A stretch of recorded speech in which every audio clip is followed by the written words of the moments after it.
बिस्मिल्लाहिर्रहमानिर्रहीम। अस्सलाम वालेकुम। मैं हूं सलमान हैदर। दुआ है परवरदिगार से कि उसने आपको और आपके अहले खाना को अपनी हिफ्ज़ो अमान में रखा हुआ हो। बड़ी मुअत्तली हुई है जी पूरे सेशन के लिए, उसकी डिटेल बतानी है। वज़ीर आज़म हाउस में अस्करी क़यादत की लंबी चौड़ी तवील मीटिंग, उससे मुतल्लिक कुछ खबरें मेरे पास आई हैं। आर या पार के फैसले हुए सर, छोटे मोटे नहीं, आर या पार के फैसले, ये अल्फाज मैंने कभी इस्तेमाल नहीं किए। शहरियार आफरीदी साहब के इस्तीफे से मुतल्लिक, जी हाँ, वो भी बेपर की है जी। ख्वाहिशें तो बहुत से लोगों की हैं और लेकिन वो ख्वाहिश पूरी नहीं हुई। ऐसा मुमकिन ही नहीं है, क्योंकि पाकिस्तान की पार्लिमानी तारीख और स्पेशली पाकिस्तान तहरीक इंसाफ की पार्लिमानी तारीख शायद इससे तगड़ी अपोजिशन और इस तरीके से अपोजिशन करने का हुनर किसी को नहीं आया। और इस मौके पर ये इस्तीफे सवाल ही पैदा नहीं होता, ये मुमकिन नहीं है। मैं डिटेल्स में पढ़ता हूँ जी। सबसे पहले जी, मस्ती खेल साहब वाला मामला तो आपको समझ आ गया, वो अब तक पहुँच भी गए और उनकी रुकनीत भी मुअत्तल कर दी गई, क्योंकि उन्होंने अल्फाज ही गैर पार्लिमानी इस्तेमाल किए थे। और उन्होंने ख्वाजा आसिफ साहब को बेसिकली रिस्पॉन्ड किया था, और वो अल्फाज बहरहाल सबको पता भी चल गया, जितनी मर्जी बीपे शीपे लगाई जाएं, वो अल्फाज अब कम से कम बस्ती खेल का किसी को पता ना हो पता हो, लेकिन उन अल्फाज कब सबको पता चल चुके हैं। उनकी रुकनियत ना पूरे बजट सेशन से ही मुअत्तल कर दी गई। ये आमतौर पर एक दो इजलास में होते हैं जिस पर मुअत्तल कर दिया जाए, पनिश किया जाता है। पनिश भी ये होता है कि हाँ, एक बार बंदे को पता चल जाए कि भाई ये हुआ है, सबको कान हो जाए। लेकिन पूरे सेशन के लिए मुअत्तल हो गई है, यानी ताकि वो बजट इजलास पे ही ना आ सके। मौका मिल गया ना, जारी बात है। उन्होंने जुबानी ऐसी इस्तेमाल की उनको, उनकी रुकनीत मुअत्तल करने की। तो इस पर पाकिस्तान तहरीक इंसाफ बहरहाल एहतजाज कर रही है, और उन्होंने कहा मजीद एहतजाज करेंगे। चेयरमैन बैरिस्टर गौहर साहब खुद फ्रंट पे हैं। उन्होंने कहा बिल्कुल ठीक है, जज्बात में ऐसे अल्फाज निकल जाते हैं। तस्लीम किया उन्होंने, एक दो दिन की मुअत्तली काफ़ी होती है, लेकिन पूरे सेशन की मुअत्तली ये निहायत गलत है। और हम आज ईवान में इस सिलसिले में बाकायदा तौर पर एहतजाज भी करेंगे। हाँ, जरताज गुल साहब, जिनसे पिछले दिनों बड़ी बदतमीजी हुई थी, साहिबा जिनसे पिछले दिनों बड़ी बदतमीजी हुई थी, उनसे बड़ी गंदी अल्फाज का इस्तेमाल किया गया था, उन्होंने बहरहाल ज़रूर कहा, उन्होंने कहा मैं कभी भी इन अल्फाज की हिमायत नहीं कर सकती, इन बुरे अल्फाज की हिमायत नहीं कर सकती। हालांकि वैसे नून लीग होती ना माजी की, तो वो तो अगर उनका कोई बंदे ने इस तरह की बात बोली हो, ऐसी बहुत है, मैं भी आपको मिसालें दे देता हूँ, तो वो ज़रूर कम अज़ कम उस बंदे का दिफा ज़रूर करती है कि भाई दोस्ती शोस्ती का हक तो अदा करना है। तो ख्वाजा आसिफ साहब का भी दिफा कई बार किया गया, उनकी ट्रैक्टर ट्रॉली से लेके बहुत सी ऐसी चीज़ों का। तो राना तनवीर साहब ने तो इमरान खान साहब को सीधा माँ की गाली दे दी थी, सीधा सीधा गाली दे दी थी, और उसका दिफा भी होता रहा। लेकिन बहरहाल उन्होंने ये कहा। अब वो शहरियार अफरीदी साहब के ऊपर, शहरियार अफरीदी साहब ने कहा था कि शायद आज मेरा आखिरी असम्बली में आज मेरा आखिरी दिन हो, मैं दोबारा ना हूँ शायद। वो जज्बाती गुफ्तगू थी, बेसिकली वो बताना चाह रहे थे कि हो क्या रहा है, बेसिकली वो बताना चाहते हैं कि सिस्टम में क्या कुछ हो रहा है। वो बताना चाह रहे थे कि उनकी बात की वर्थ कितनी ज़्यादा है, यानी वो कितनी तकलीफ में, कितनी अजियत में है, उनके साथ सलूक क्या हुआ है, उनकी बेटी के साथ क्या सलूक किया गया, कि वो इतना बड़ा दुख है कि वो ईवान तक को छोड़ सकते हैं, यानी कौमी असम्बली तक को छोड़ सकते हैं।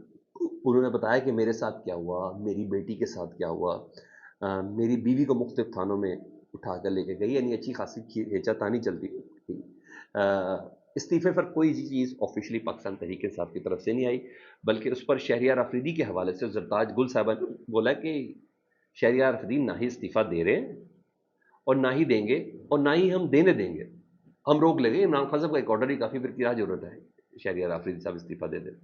मतलब जो खुशी मनाई जा रही थी ना शहरियार अफरीदी साहब के सिलसिले में कि शहरियार अफरीदी इस्तीफ़ा देने जा रहे हैं, तो ये खुशी बिल्कुल खाक में मिल गई है। और फिर उसी तरह की खबर उड़ाई गई शानदाना गुलजार साहब से, मतलब भी शानदाना गुलजार साहब अभी कोई पार्टी रुकनी छोड़िए भाई, क्यों भाई, कोई मौका ही नहीं है, कोई महल ही नहीं है, क्यों छोड़ देंगे।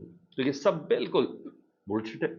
किसी की कोई खबर व्लॉग में बनाने के लिए, तो कोई सोशल मीडिया के ऊपर इसको कोई हाइप क्रिएट करके देने वाली बात हो, तो अदरवाइज ऐसी कुछ नहीं है, सारी की सारी अफवाहें हैं। ना ऐसा हुआ है, ना ऐसा हो सकता है, क्योंकि मैंने आपको शुरू में बताया कि पाकिस्तान तहरीक इंसाफ की पार्लिमानी तारीख की पहली असम्बली है ये, जिसमें अपोजिशन यानी पाकिस्तान तहरीक इंसाफ को पता है कि अपोजिशन करनी कैसे, असम्बली में बिहेव कैसे करना। आप यकीन जाने ये पहली असम्बली है, और कंध के साथ लगा के रखा है सर, गवर्नमेंट को बिल्कुल दीवार के साथ लगा के रखा हुआ, इतना हिलने नहीं दे रहे।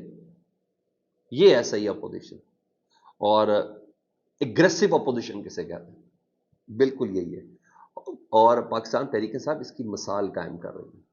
اور اس حالات میں، ان حالات میں کوئی پی ٹی آئی کو چھوڑ دے، اور جنہوں نے ساری قربانیاں، سارے امتحانات سارے پورے کر لیے ہوئے ہیں، اس کے بعد پی ٹی آئی کو چھوڑ دے، سر یہ بالکل بچے کو کسی دیوانے کا خواب ہو سکتا ہے۔ ناممکن بات ہے کہ پی ٹی آئی کو اس ٹائم چھوڑا جا سکتا ہے، سوال ہی پیدا نہیں ہوتا۔ تو یہ ساری کسی کی دلی خواہش ضرور ہو سکتی ہے، کسی مخالف کا، جسے کہتے ہیں نا دیوانے کا خواب ضرور ہو سکتا ہے۔ پاکستان تحریک انصاف کا کوئی بندہ بھی اس موقع پر اس طرح کی بات نہیں سوچ رہا، ٹھیک ہے جی۔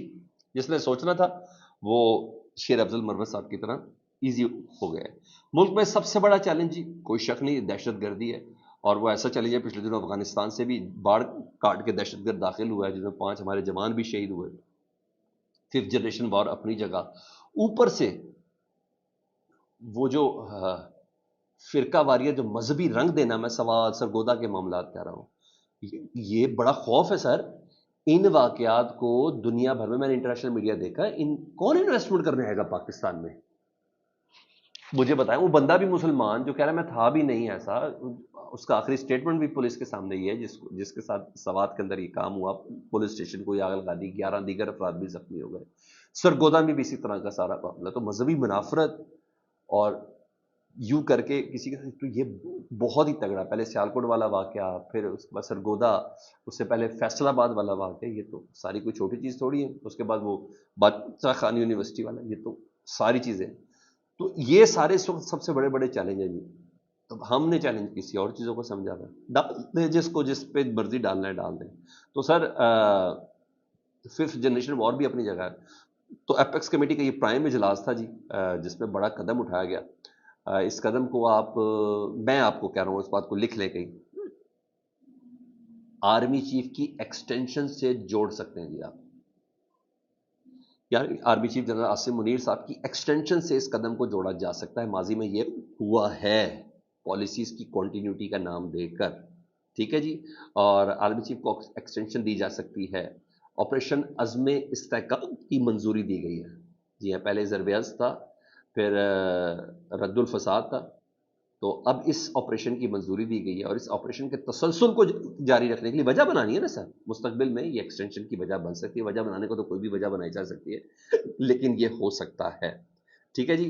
اور آپریشن عزم استحکام، اس اجلاس میں جس مجاہد میں وزیر اعظم خود تھے، اس پہ نائب وزیر اعظم اسحاق ڈار صاحب تھے، کابینہ کے اہم وزراء تھے، چاروں چیف سروسز چیف تھے، یعنی نیول چیف تھے، ایئر چیف تھے، آرمی چیف تھے، اور joint chief of staff committee تھے، اور چاروں صوبوں کے وزراء اعلیٰ موجود تھے۔